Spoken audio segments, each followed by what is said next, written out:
चुभना भी चाहिए, क्योंकि मुझे लगता है पाकिस्तान की जनता आज जो डेमोक्रेसी की डिमांड कर रही है, जिस तरीके से पीओके उबल रहा है, बलूच उबल रहा है, ये सब क्या मांग रहे हैं?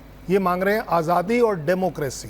आप देख रहे हैं वो पाकिस्तान आर्मी के खिलाफ एक ऐसा जुनून आया है लोगों के अंदर कि वो अब अपनी पाकिस्तान आर्मी को पसंद नहीं करते हैं। क्यों?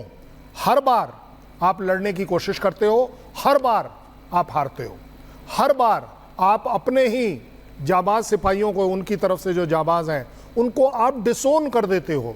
ये वो कंधा है जिसने पाकिस्तान के सोल्जर्स को भी कंधा दिया है।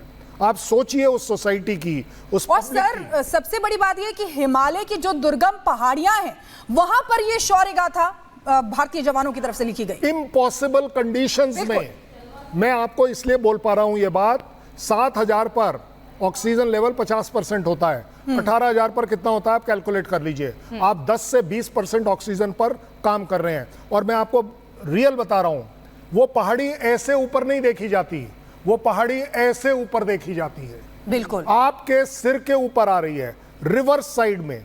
आप सोचिए कि आप उसे चढ़ेंगे कैसे?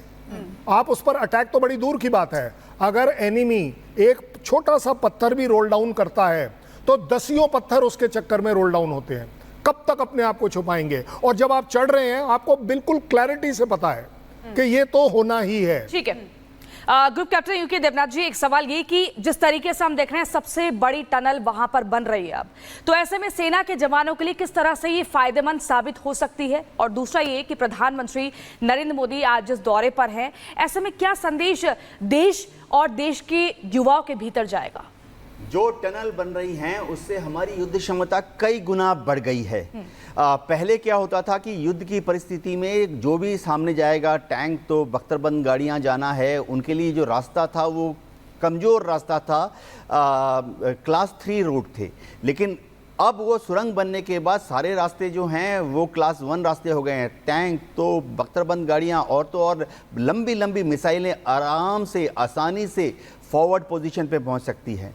जहां तक आज मोदी जी के विजिट की बात है, मैं बताता हूं कि जब हमारे वीर सैनिक प्रधानमंत्री जी को अपने बीच में देखते हैं तो उनका सीना गर्व से, फख्र से फूल जाता है। उन्हें लगता है कि ना सिर्फ प्रधानमंत्री जी वरन देश के 140 करोड़ लोग उनके साथ हैं।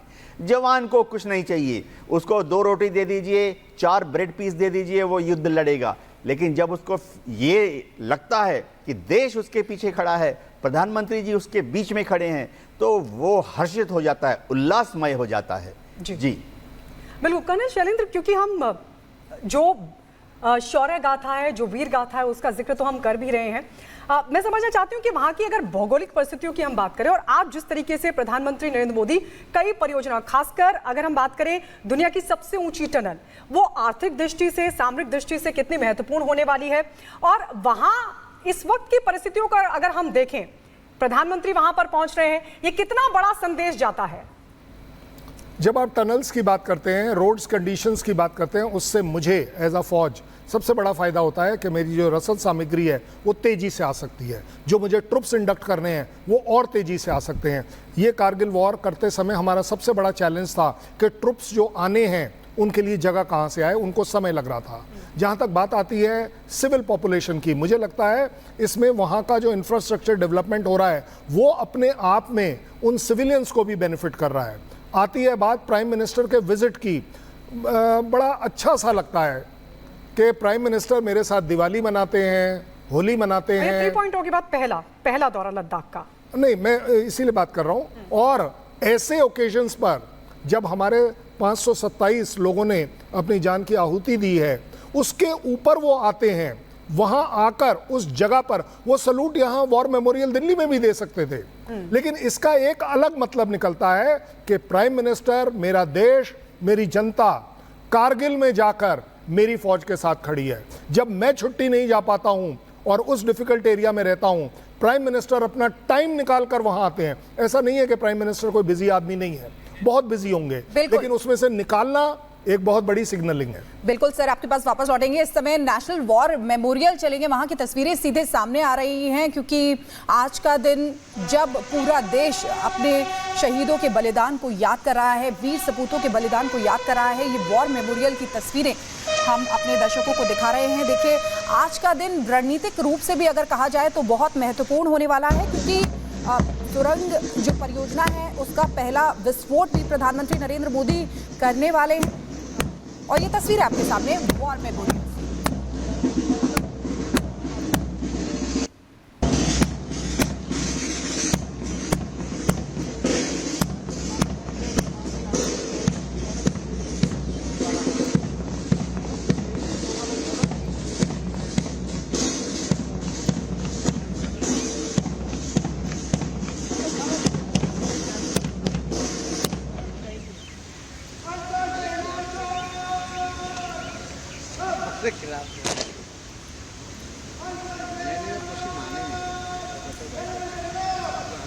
तो एक दूसरे के साथ कदम ताल करते ये थल सेना, जल सेना, आर्मी के जवान, नेशनल वॉर मेमोरियल की तस्वीरें हम आपको दिखा रहे हैं।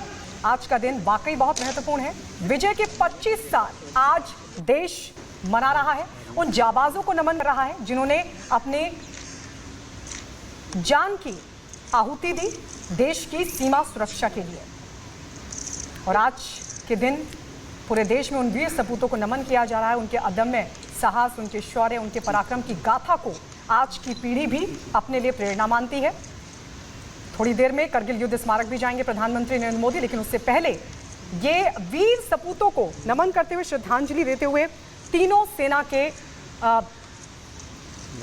इन ऑफिशियल्स को आप देख सकते हैं, ऑफिसर्स जो इस वक्त वीर सपूतों को नमन करें। मुझे लगता है कि यूके देवनाथ सर, अगर आप इस पर कुछ कहना चाहें, क्योंकि एक तरफ नेशनल वॉर मेमोरियल जहां पर श्रद्धांजलि दी जा रही है, उधर कारगिल में प्रधानमंत्री नरेंद्र मोदी कारगिल वॉर मेमोरियल पहुंचने वाले हैं अब से थोड़ी देर में।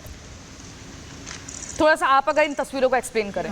जी, वायुसेना, नौसेना और थल सेना के जवान और उनके सीनियर ऑफिसर्स जो हैं होमेज पे कर रहे हैं। होमेज पे करना हजारों साल से, सदियों से एक रिवाज रहा है, जिसमें हम उन वीर जवानों को याद करते हैं, नमन करते हैं, जिन्होंने देश के लिए अपनी जान की कुर्बानी दी। हम चाहते हैं कि देश आज जो ये